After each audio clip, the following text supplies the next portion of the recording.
Deputado Henrique Fontana. Obrigado, presidente. Este assunto, o meu primeiro objetivo ao contribuir com esta reflexão para os cidadãos e cidadãs brasileiras que nos acompanham, para os colegas parlamentares, é que nós consigamos sair do maniqueísmo na análise deste assunto. O artigo 60, presidente, eu queria só pedir um pouquinho da sua ajuda aqui com... O artigo 60 da Constituição brasileira, ele deixa claras as condições constitucionais de possibilidades de reforma da Constituição. E ali está claro de que uma emenda constitucional não pode abolir direitos e garantias individuais. E nós estamos aqui debatendo, no artigo 5º, a redação atual, que é claríssima. Ninguém será considerado culpado até o trânsito em julgado da sentença penal condenatória. Sugiro aos brasileiros e aos colegas aqui a leitura de 2 artigos. Um assinado por um jurista que tem posição mais à esquerda. Deputado, um minutinho só. Eu gostaria que o pessoal aí do fundo, por gentileza, mantesse silêncio para a gente ouvir o deputado Henrique Fontana. Peço para dar uma corrigida no meu tempo, mas seguimos aqui, presidente. Então, um assinado por 2 juristas, Lênio Streck e Marcelo Catoni, que tem uma posição mais à esquerda e que dizem, o título, PECs contra a presunção da inocência são uma fraude à Constituição. E um outro artigo de um grande jurista que tem uma concepção ideológica, programática, de vida mais à direita, que é Ives Gandra Martins. E este artigo é denominado Supremo não pode relativizar presunção da inocência. Não sem razão, o Constituinte tornou cláusula pétrea a presunção da inocência. E agora vamos ao debate das questões. Que o problema aqui, presidente e colegas parlamentares, eu não estou generalizando este argumento, mas eu percebo que alguns colegas sinceramente acham que, quebrando este preceito constitucional, eles estarão salvando o Brasil dos males da criminalidade, dos males da corrupção, etc, etc.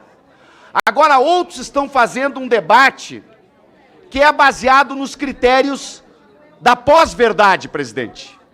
É aquela questão de pegar um problema que angustia todos os brasileiros, que é combater a corrupção, enfrentar a criminalidade e arrumar uma falsa solução, deputada Maria do Rosário, para aquele problema e envolver a população toda atrás desta falsa solução e com isso a gente deixa de enfrentar os temas que de fato poderiam resolver aquele problema. Ora, esta pauta colocada hoje, me perdoem os colegas que a contemplam e apoiam por absoluta convicção, mas ela está claramente marcada pela ideia de gerar um ambiente de hostilidade contra as instituições, gerar um ambiente de hostilidade contra aqueles que no parlamento, como eu, entendem que não devemos votar esta PEC porque a Constituição brasileira deve ser preservada. Eu também quero, como todos os brasileiros, e aliás, faço isto ao longo da minha vida, combater a corrupção, combater a impunidade, combater o crime do colarinho branco, combater o crime hediondo que tira a vida de pessoas. Mas eu não posso mentir para o povo brasileiro, criando uma pós-verdade que a causa da impunidade seria a preservação deste direito individual tão fundamental que é jamais colocar alguém sob alguma pena determinada pelo Estado, sem provas contundentes e sem passar por todas as fases que um processo judicial exige. A outra questão que nós temos que enfrentar aqui é que há um movimento político do presidente Bolsonaro e do ministro Moro que querem acantonar o Supremo Tribunal Federal. Esta é a questão. Esta questão faz parte deste movimento e do fato de nós estarmos aqui debatendo agora. Eles querem levantar as massas em cima desta ideia da guerra híbrida que colocou o deputado Reginaldo, da questão da fake news, da pós-verdade, levando setores que não compreendem a importância desta proteção constitucional a pensar que o que resolve o problema da corrupção ou dos crimes seria terminar com as garantias constitucionais individuais e que depois estas pessoas pagarão um prejuízo muito grande por isso. Também existe aqui, deu para ouvir a fala da ex-líder do governo, deputada Joyce, o que eu chamo de um anti-lulismo doentio e infantil. E aqui eu quero sugerir a leitura de um livro.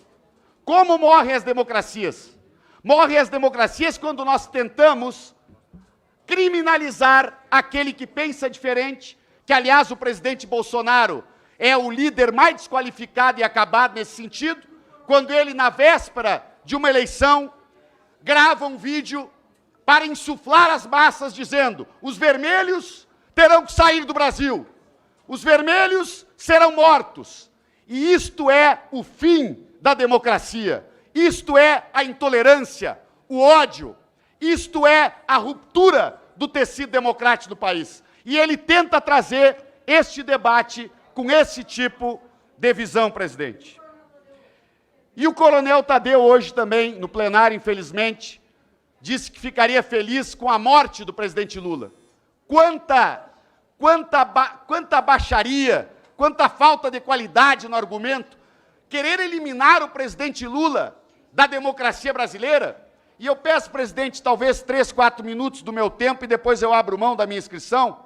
Querer eliminar o presidente Lula da democracia hoje significa levar uma tensão e levar aqui a metade, quem sabe um pouco mais da metade, quem sabe um pouco menos, eu não quero ser arrogante aqui da sociedade brasileira, onde eu estou, porque eu acredito que o presidente Lula foi um dos melhores, se não o melhor presidente da história desse país, e que quando ele puder voltar a ser presidente, eu estarei pronto para fazer campanha para ele. E como eu, milhões de pessoas pensam nisto e querem isto.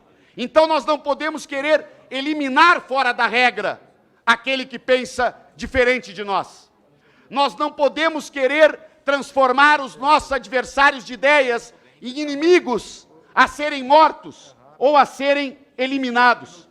E estas garantias constitucionais é para que durante o governo de direita, de centro ou de esquerda, todos os cidadãos brasileiros, de direita, de centro ou de esquerda, sejam sempre respeitados nos seus direitos, inclusive no direito a um processo legal e que passe por todas as instâncias.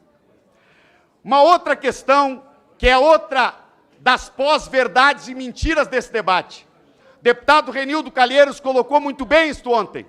O Brasil não tem nenhuma dificuldade de prender qualquer criminoso perigoso contra quem hajam evidências. Nós temos aqui prisão temporária, prisão em flagrante, prisão preventiva, ou seja, nós temos um arcabouço legal, tanto é que temos uma das maiores populações carcerárias do mundo, 800 mil presos, 5 mil só estão nesta situação aqui.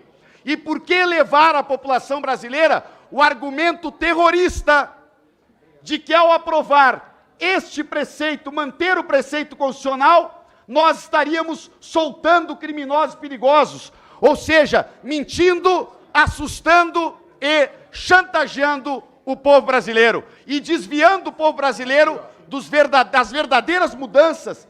O nobre colega que me antecedeu, eu quero votar mudanças. Por exemplo, podemos votar uma mudança que paralise o período prescricional quando haja um recurso à terceira instância, mas não eliminar a terceira instância. E a outra questão que também tem que ser dita para combater a pós-verdade. Os brasileiros que me ouvem sabiam que de cada 100 crimes contra a vida, apenas 20 desses crimes a investigação se conclui, presidente, para que o criminoso seja julgado, e os outros 80 crimes, a investigação não conclui e não há julgamento. Aí é que está a impunidade. Não se pode desmontar o Estado brasileiro, que tem que ter capacidade de investigar estes crimes e tantos outros, para levar ao banco dos réus aqueles que cometeram esse tipo de crime. Eu concluo, presidente, com duas frases, Vossa Excelência me dá a última prorrogação, abrindo mão do tempo outro que teria. Os tribunais superiores, presidente, eles não podem ser desmoralizados. Isto é a ruptura da democracia. O parlamento não pode ser desmoralizado. O Tribunal Superior não pode ser desmoralizado. Ou alguém aqui quer dizer que se um crime tem que ser julgado num Tribunal Superior, isto é sinônimo de impunidade? Mude-se o que tem que se mudar, mas não se diga que o Tribunal Superior é sinônimo de impunidade, porque isso significa desmontar a democracia, as instituições e rasgar a Constituição do nosso país. Obrigado pelas